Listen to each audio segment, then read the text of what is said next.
Have you ever felt like your mind was racing but going nowhere? Like you were reacting to life instead of leading it? You're not alone. Most men today are overwhelmed, not by war, not by hunger, but by the silent chaos inside their own heads. Every decision feels rushed. Every conversation feels loaded. And clarity, it feels like a luxury you can't afford. But the truth is this: mental clarity isn't a gift. It's a skill. And the ancient Stoics mastered it. Marcus Aurelius, one of the wisest leaders in history, lived through war, betrayal, and personal loss, and yet he wrote with unshakable calm. How? Because he trained his mind to see clearly, to strip emotion away from judgment, and to act with reason, not impulse. Stoic philosophy teaches that your mind is your kingdom. You may not control what happens, but you can always control how you see it and how you respond. This video is not just a lesson. It's a practical guide. We'll walk through 5 timeless strategies from Marcus Aurelius that will help you think clearly, stay calm, and lead with purpose, no matter what life throws at you. If you've ever felt stuck in your own head, this is for you. You are not broken. You are simply untrained. So stay with me. Like this video if it already speaks to you. Subscribe if you're ready to train your mind and walk the path of the Stoic.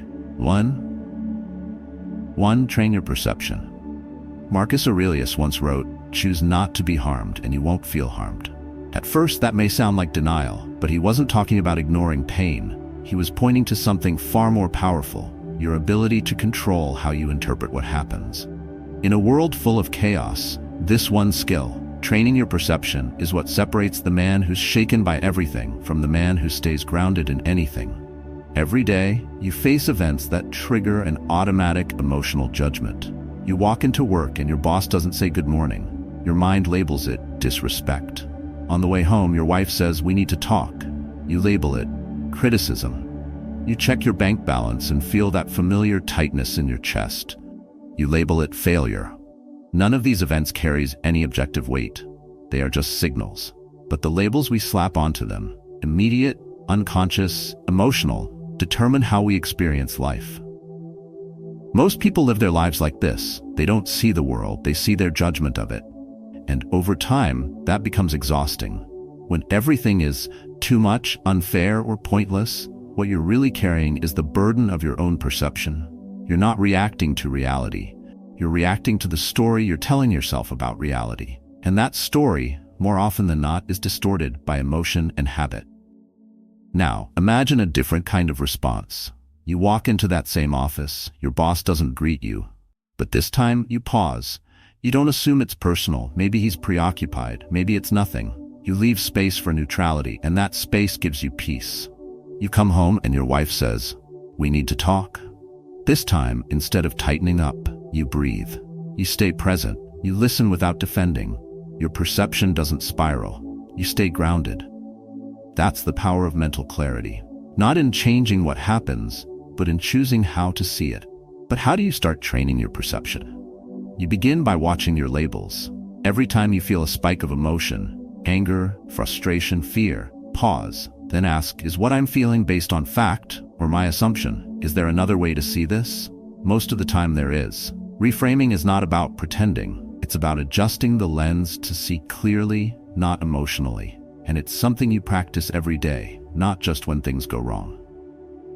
Let's bring this closer. Picture a man who walks into a party alone. He knows no one. He stands in the corner with a drink and tells himself, "This is awkward. I don't belong here."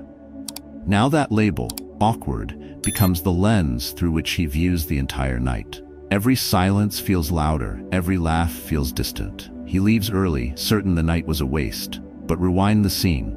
Same man, same party, but with a trained mind. He stands there and thinks, "I don't know anyone here yet. This is a chance to observe, maybe meet one new person." The energy shifts. The party becomes a possibility instead of a punishment. Nothing changed except his perception. Marcus Aurelius believed that the mind is powerful enough to create peace or turmoil, regardless of the external world. But most men don't test this truth. Instead, they fall into a common trap, believing their emotions are facts, that their first reaction is the final truth. It's not. Emotions are weather systems. Real, yes, but temporary. You don't act based on a storm. You wait, you watch, you prepare. Your perception works the same way. If you react instantly to everything, you stay in survival mode. If you pause and question, you move into clarity. Stoicism doesn't ask you to be indifferent. It teaches you to be disciplined in your interpretation. It doesn't ignore pain, it puts it in context. Your coworker misses another deadline. You feel frustration rising, but instead of lashing out, you remember, this is your chance to practice patience, to lead better, to communicate clearly. The obstacle becomes the way. You transform irritation into growth. That is Stoic perception, not passive acceptance, but active reframing. There's a reason why this matters deeply, especially for men in leadership, in families, in life transitions. You are looked to for stability, but you can't offer that if your own mind is unstable. A man who hasn't trained his perception becomes a prisoner of moods, tone, and imagined slights. A man who has trained it becomes a calm center in the storm. And the world needs more of that. So how do you train this muscle daily? Begin with one moment, just one. When you feel the rush of judgment, pause and ask, what's another way to look at this? It could be your commute, your partner's tone, a setback at work. Pause, reframe, respond, not react. Over time, these small pivots reshape your entire life. You stop bleeding energy into drama and start building clarity in everything you touch. You may not be able to control the world, but you can control how you see it. And once you do that, everything changes. 2. Learn to control your emotions. Marcus Aurelius once wrote, you don't have to turn this into something. It doesn't have to upset you. He wasn't asking us to suppress what we feel. He was showing us that between what happens and how we react, there is space, and in that space lies our power. Emotional control isn't about becoming cold. It's about becoming clear. Clarity doesn't mean the absence of feeling. It means the presence of discipline. Emotions are not the enemy, but when left unchecked, they hijack your ability to think. Anger clouds reason. Fear freezes action. Frustration distorts perception. For a man who carries responsibility at home, at work, in leadership, this can be dangerous. Because the moment your emotions dictate your actions, you've handed the wheel to chaos. You're no longer leading, you're reacting. Most men are taught that emotion is weakness, so they push it down. They bottle it up. They pretend. But pretending doesn't create strength. It creates pressure. And pressure, when ignored, doesn't disappear. It leaks. It lashes out.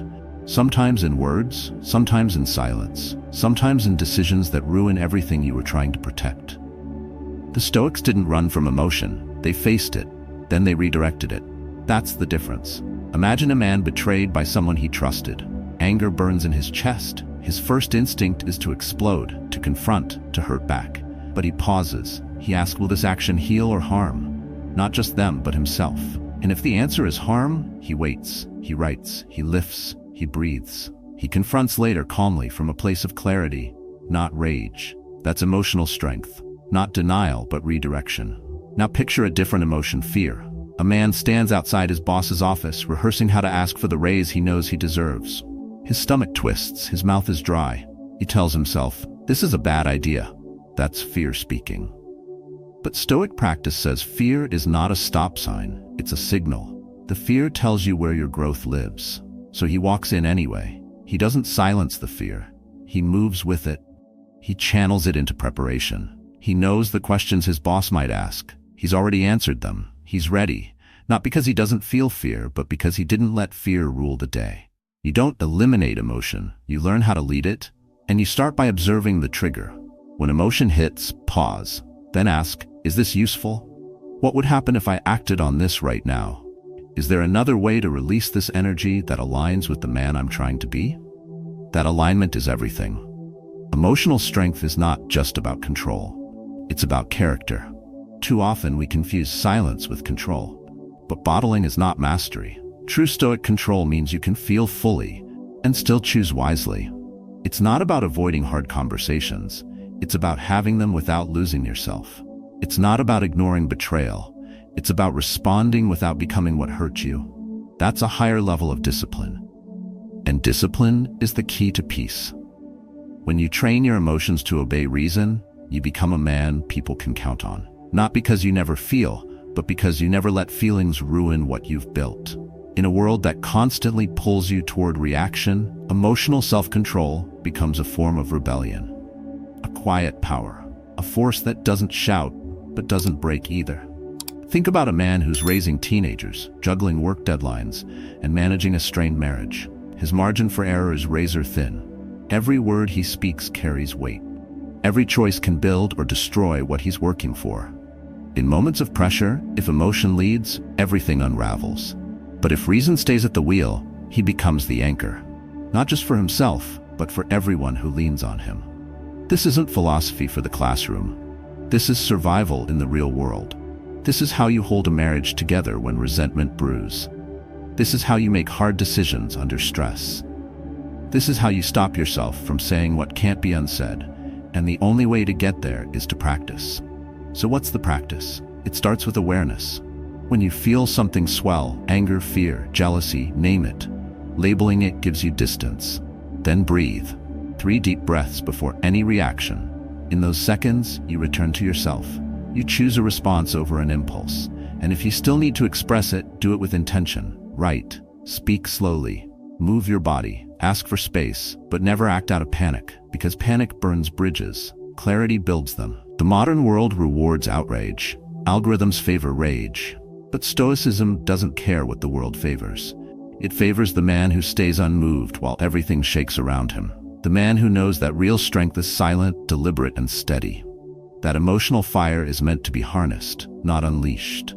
So next time the heat rises, when your kid talks back, when the deal falls through, when the insult lands, pause. Don't pretend it doesn't sting. But don't let the sting own you. Channel it, redirect it, let it build something inside you instead of burning something down. Because the man who controls his emotions controls his future. And there's no clearer mind than the one not ruled by storms. 3. Exercise the dichotomy of control. You have power over your mind, not outside events. Realize this, and you will find strength. That single line from Marcus Aurelius is more than a reminder. It's a hard boundary between the chaos of the world and the peace within you. Most men try to control everything: outcomes, people, timing, and how others see them. But Stoic philosophy draws a clean line in the sand. There are things within your control, and things outside of it. Cross that line too often, and you'll find yourself frustrated, bitter, and burned out. Every man has known that helpless moment. You gave your all to a project, but someone else's poor judgment sank it. You worked hard for a promotion, but office politics had other plans. You opened your heart, but she walked away. And the pain that follows doesn't just come from the event. It comes from your refusal to accept that you never controlled it to begin with. That inner resistance is what multiplies suffering. You grip tighter to outcomes you can't dictate, and the tighter you grip, the more it cuts. The Stoics didn't say to stop caring. They said to care with clarity. Act fully where you have influence. Let go where you don't. That's the dichotomy. And it's not just wisdom, it's survival. Imagine standing in a storm. The winds roar, the sky darkens. You can scream at the clouds, curse the rain, or try to hold it all back with your bare hands. But you won't stop the storm. You'll only exhaust yourself. What you can do is brace yourself, adjust your posture, find shelter, and wait it out with dignity. That's Stoic control. Not resistance, but response. Start by naming what is within your control. Your thoughts, your attitude, your preparation, your decisions. That's your ground. Everything else, traffic, the market, other people's choices, timing, is not your ground. And when you confuse the two, you stumble. A man who wastes his energy on what he can't control becomes reactive, resentful, and reckless. A man who focuses only on what he can shape becomes composed, strategic, and strong. Let's bring this down to real life. Picture a man who applies for a job he's dreamed about for years. He sharpens his resume, prepares for interviews, and puts on his best suit. But he doesn't get the offer. The first reaction is disappointment, maybe even anger. He might question his worth. He might spiral into self-doubt. But when he sits with it longer, he remembers the Stoic frame. If the rejection was because of his skills or presentation, he can improve. That's within his control. If it was because the hiring manager had a friend in the running, or the company had already made a quiet decision, he lets it go. It never belonged to him. This is amor fati, the love of fate. Not passive acceptance, but active embrace of what is. It means choosing to love reality, not just tolerate it. If it happens and it's outside your control, then it must be the path. And if it's the path, then it's useful. The Stoics trained themselves to see not just the limits of control, but the opportunity within surrender. That shift rewires how you handle rejection, loss, and delay. You stop seeing them as a failure. You start seeing them as a redirection. Yet most men fall into a common trap, tying their identity to outcomes. You publish a book, and if it sells well, you feel proud. If it flops, you feel like a failure. But what if your pride came not from how the world receives your work, but from the quality of what you built and the effort you gave? Then success is always in your hands. That's the Stoic path. You measure yourself not by applause, but by integrity. Control is a concept modern life often misuses. Productivity culture says control everything: time, food, mood, emails, workouts. But Stoicism simplifies it. You don't need to manage the entire universe. You just need to manage yourself. And when you do, you become the calmest person in the room, because you're the only one playing a winnable game. So how do you practice this today? When something shakes you, a delay, an argument, a missed chance, pause. Ask yourself one question: what part of this is mine to own? If the answer is none, release it. Let go, not because you don't care, but because holding on is wasting your strength. If the answer is yes, then act, but act with intention, not desperation. Refuse to chase what you can't control, and you'll find more power than you thought you had. In a world that rewards outrage and noise, choosing to stay centered might seem strange. But that's exactly what makes it powerful. When you live by the dichotomy of control, you're not just surviving better, you're thinking clearly, you're moving cleaner, you're building a life on solid ground. And no matter what the storm looks like out there, the foundation holds. 4. Keep virtues in mind. Marcus Aurelius wrote, "Dig deep within yourself, for there is a fountain of goodness ever ready to flow if you will keep digging." That fountain isn't emotion, it isn't instinct, it's a virtue. When the world spins too fast and everything feels like it's cracking under pressure, virtue becomes the compass that brings you back to yourself. It grounds your decisions, guides your actions, and gives you clarity, not because it solves your problems, but because it clears the fog inside your mind. Virtue isn't some moral trophy for the perfect man. It's a practical inner standard for navigating a chaotic world. When you don't know what to do, virtue tells you what kind of man you want to be. When emotion surges and you're tempted to retaliate, to hide, or to give in, virtue asks you to pause and act from principle, not impulse. That's not idealism. That's clarity in motion. In Stoicism, there are 4 core virtues: wisdom, justice, courage, and temperance. And for a man navigating the real-world pressures of aging parents, demanding jobs, raising children, or rebuilding after failure, these virtues are not optional. They are armor. Wisdom means choosing based on what is right, not what is easy. It means seeing through emotion and pausing to ask, what's the truth here? Justice means treating others and yourself with fairness.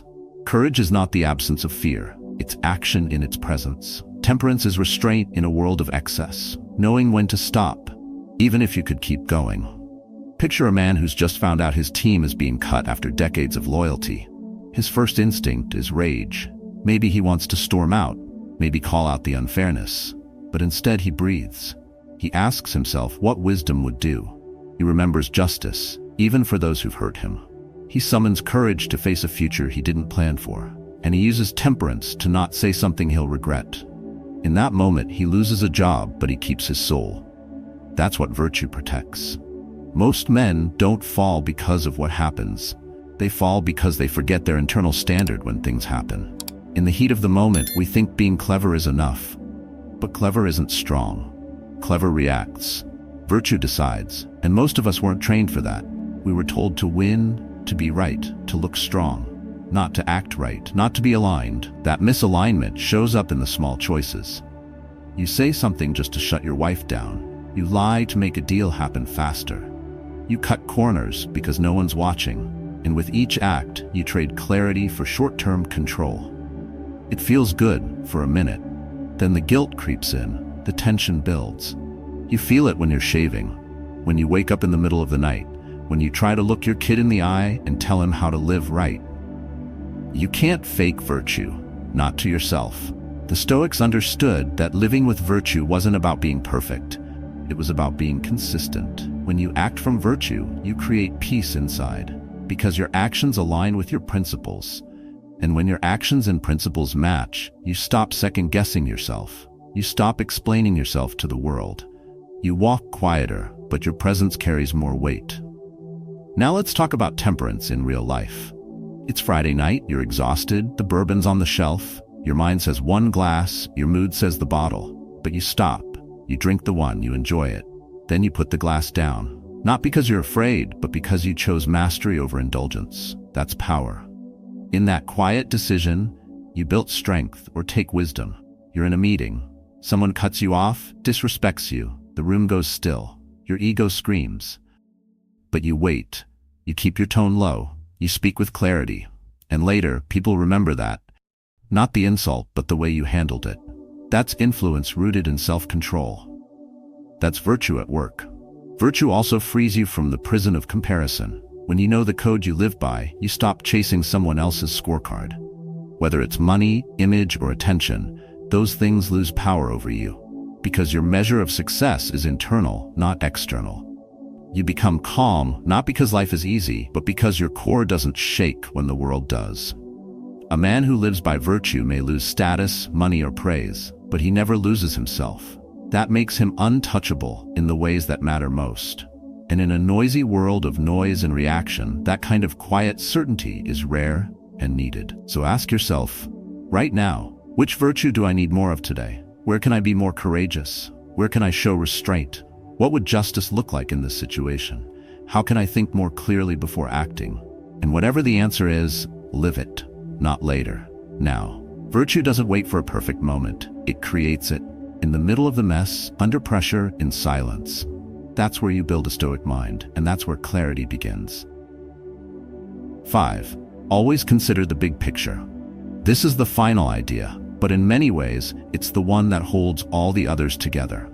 Because no matter how much clarity you build through perception, emotional control, discipline, or virtue, you will lose it all if you constantly live trapped inside the moment.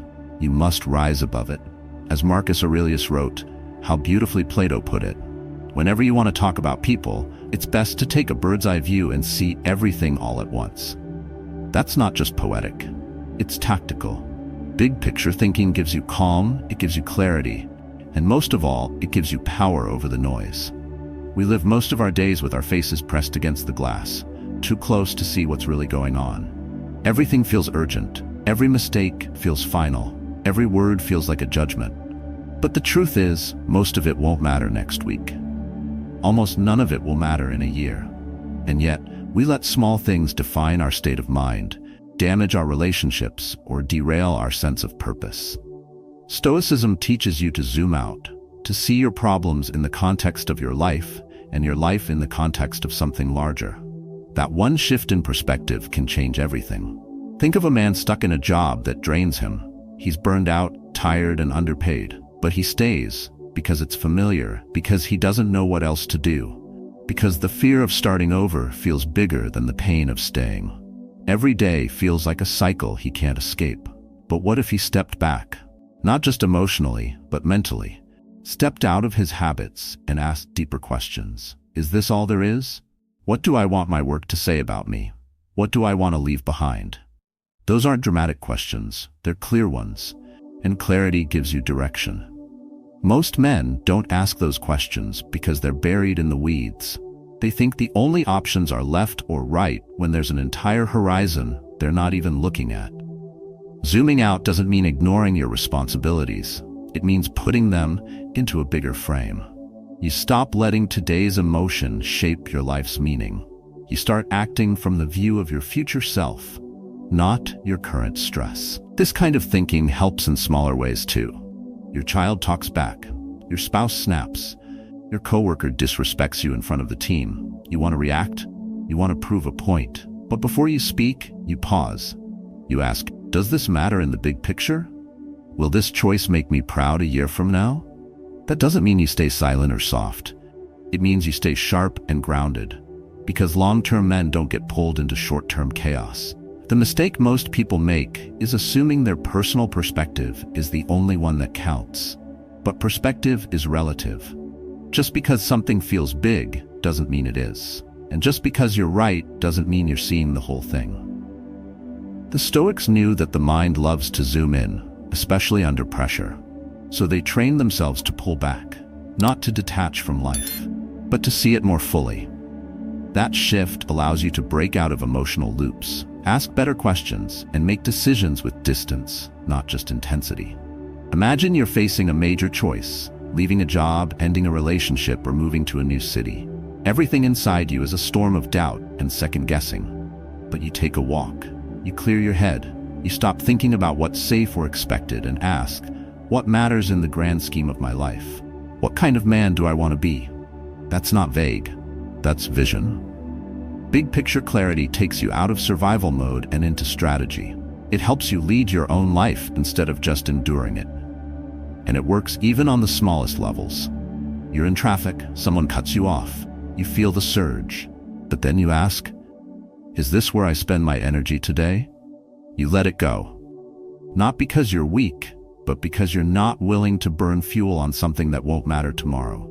That decision, made 100 times a week, makes you lighter. And light men think better. The Stoics didn't teach detachment, they taught elevation. You rise above, not to escape, but to guide. When you can see your life from above, you stop flinching at every sharp corner. You start moving with precision, with vision, with grace. And from that higher ground, everything becomes clearer.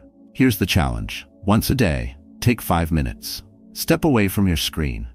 Step away from your routine. Ask yourself, am I looking too close? Is this problem as big as I've made it? What's the long view here? That one habit will change your entire mindset. You'll start spotting patterns instead of reacting to moments. You'll move from confusion to clarity. And in a world drowning in overreaction, that shift might just be your greatest advantage. Thinking clearly is not a talent. It is a discipline, one that must be trained, sharpened, and protected. In the world we live in, where distractions are constant and emotions run high, the ability to stay grounded, rational, and calm has become one of the rarest and most powerful strengths a man can carry. In this video, we walk through 5 timeless principles from the Stoic tradition. You learned to train your perception, so you can stop reacting blindly and start responding with clarity. You saw how emotional control is not about suppressing what you feel, but channeling it with purpose. You learned to practice the dichotomy of control, acting where you have power and releasing what you cannot shape. You were reminded to hold on to virtues as your compass, even when life feels unfair. And finally, you learned to rise above the moment and always keep the big picture in sight. Each of these practices is simple, but that doesn't make them easy. That's why they must be done daily, in the middle of your workday, in your conversations, in the quiet moments when no one is watching. Stoicism is not just a philosophy to study. It is a way of living that brings peace, clarity, and quiet strength from the inside out. If any part of this message spoke to you, take a moment now to reflect. Then choose just one of these 5 ideas and practice it today. Come back tomorrow and practice again. The man who builds clarity builds power. And if you've had moments where Stoic thinking helped you shift your mindset, stay calm, or lead better, share your story in the comments. Someone else may need it more than you know. Reframing failure is essential for maintaining resilience and optimism in the face of change. Each time you fail, you gain new insights that can propel you towards success. Instead of seeing it as a setback, recognize it as a learning opportunity, something that will help you do better next time. This mindset allows you to stay motivated, no matter how many times you stumble along the way. It's the willingness to fail, learn, and adapt that keeps you mentally young and eager for new challenges. The role of curiosity in embracing change. Curiosity is a driving force behind adaptability. A curious mind is always open to new experiences, new ideas, and new ways of thinking. When you approach life with curiosity, you're more likely to embrace change because you view it as a learning opportunity rather than a threat. Curiosity fuels exploration and innovation, encouraging you to step outside your comfort zone and experiment with different approaches to life. As you get older, curiosity becomes even more important. It keeps you engaged with the world around you, ensuring that you never stop growing or learning. Curious people are lifelong learners. They are constantly seeking new information, whether by reading, traveling, or engaging with people from different walks of life. Curiosity encourages you to ask questions, challenge assumptions, and seek answers, which all contribute to keeping your mind sharp and youthful. Creating a change-friendly environment. To truly embrace change and adaptability, it's important to surround yourself with an environment that encourages it. This could mean cultivating relationships with people who inspire you to step outside your comfort zone, seeking out new challenges that stimulate your mind, or creating a physical space that encourages creativity and exploration. When you actively foster an environment that supports change, it becomes easier to embrace new experiences and adapt to new circumstances. Being open to change also involves maintaining a growth-focused mindset, as discussed earlier. By nurturing the belief that you can learn, adapt, and improve at any stage in life, you cultivate an internal environment that is receptive to change. When you know that every challenge and every shift in your environment is a chance to evolve, you naturally approach life with greater enthusiasm and a sense of possibility. The beauty of reinvention. One of the most exciting aspects of embracing change is the ability to reinvent yourself. Reinvention doesn't require drastic transformations. It can simply mean shifting your perspective, taking on new challenges, or exploring new passions. Reinventing yourself gives you a renewed sense of purpose, direction, and excitement about life. It allows you to see your life as a journey with endless opportunities for growth, rather than a static existence. Whether it's changing your career, pursuing a new passion, or even altering the way you interact with others, reinvention keeps you energized, focused, and youthful. The power to reinvent yourself lies within your adaptability and your willingness to embrace change. Every stage of life offers a new chapter of potential, and by staying open to change, you ensure that your journey is always full of discovery, learning, and progress. 8. Cultivating resilience. Overcoming life's challenges and staying mentally youthful. Resilience is the cornerstone of a youthful mindset and is arguably one of the most vital traits for anyone looking to maintain vitality and energy as they age. Life, by its very nature, is unpredictable. It presents obstacles, setbacks, and difficulties at every turn. However, it's not the presence of challenges that determines success, it's how you respond to them that truly matters. Resilience allows you to face adversity with strength, adaptability, and optimism, ensuring that you remain focused on your goals even in the most difficult of circumstances. A resilient person doesn't crumble in the face of hardship. Instead, they look at challenges as opportunities to grow. They accept that life is full of ups and downs, but they are committed to learning from every experience. Resilience is about bouncing back, not just recovering from setbacks, but using those setbacks as a springboard for personal and professional growth. It involves learning how to persevere, even when things seem impossible, and continuing to move forward with a sense of purpose. The power of a resilient mindset. A resilient mindset is a key factor in maintaining mental youthfulness. It means viewing obstacles as temporary and solvable. Resilient people understand that difficulties are a part of life, but they don't let them define their journey. Instead, they develop a mindset that seeks solutions, focuses on the positive, and looks for lessons in every situation. Resilience is a skill that can be cultivated over time. By regularly stepping outside your comfort zone, challenging yourself, and embracing the discomfort that comes with growth, you can build mental strength. It's about developing an unshakable belief that you can handle whatever life throws your way. When you face a challenge head-on, knowing that you can overcome it, you remain grounded, motivated, and connected to your purpose. Resilience in the face of failure. Failure, while often feared, is one of life's greatest teachers. Many people shy away from challenges because they fear failing. However, resilient individuals know that failure is not the end, it's a part of the journey towards success. Each failure provides invaluable insights, skills, and lessons that ultimately lead to greater achievements. The key to resilience is reframing failure. Instead of seeing failure as a defeat, resilient people view it as a stepping stone towards success. Every time you face a setback, you grow stronger because you learn how to adapt, reassess, and come back with a better strategy.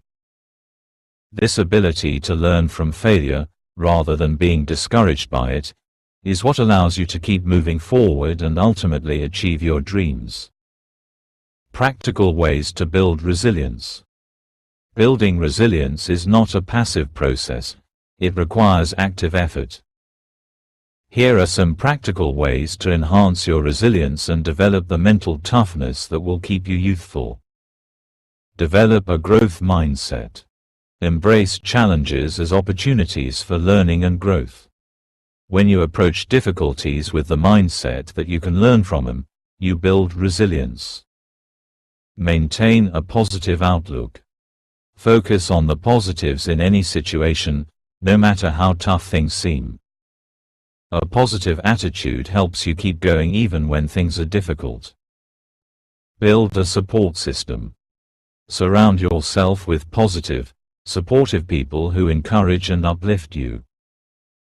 Lean on them when you face challenges. They can help you stay grounded and remind you of your inner strength. Practice self-compassion. Be kind to yourself when things don't go as planned. Everyone makes mistakes, and self-compassion allows you to bounce back faster and more effectively. Take care of your body. Physical health plays a significant role in mental resilience. Exercise, proper nutrition, and adequate sleep help improve your mental clarity, reduce stress, and make it easier to cope with adversity. Focus on your long-term vision. When faced with challenges, remind yourself of your long-term goals. This helps you stay motivated and focused, even during difficult times. Building resilience doesn't happen overnight, but by incorporating these strategies into your daily life, you can create a mental and emotional foundation that allows you to stay youthful, adaptable, and strong in the face of life's challenges. Conclusion. As we've explored, staying mentally and emotionally youthful is not about age, it's about mindset. Embracing change, cultivating resilience, and prioritizing continuous learning all contribute to a mindset that keeps you vibrant, driven, and adaptable, no matter how old you are. The most successful and fulfilled people are those who understand that age is just a number, and that the journey of self-improvement is one that never truly ends. Life is full of opportunities for growth and reinvention, and you have the power to shape your future by staying open to new experiences, challenges, and lessons. By embracing change, fostering resilience, and continuously learning, you unlock your potential and maintain the mental clarity, creativity, and energy needed to succeed. Whether you're pursuing new goals, overcoming obstacles, or simply finding joy in the little moments, a youthful mindset will always keep you moving forward. Remember, it's never too late to start. Age is just a marker of time, not a limitation on what you can achieve. If you're willing to embrace the process of growth, the sky's the limit. Keep striving, keep learning, and most importantly, Keep believing in your ability to succeed, no matter what. Thank you so much for watching. If you enjoyed this video and found it inspiring, be sure to give it a thumbs up, and don't forget to subscribe to our channel, Beyond Vision Mindset, so you never miss out on future content about personal growth, success, and maintaining a positive, youthful mindset. Make sure to turn on the notification bell as well, so you're always the first to know when we upload new videos. Stay tuned for more motivational content, and remember, your best years are still ahead of you. Keep embracing change, keep building resilience, and keep moving forward. See you in the next video.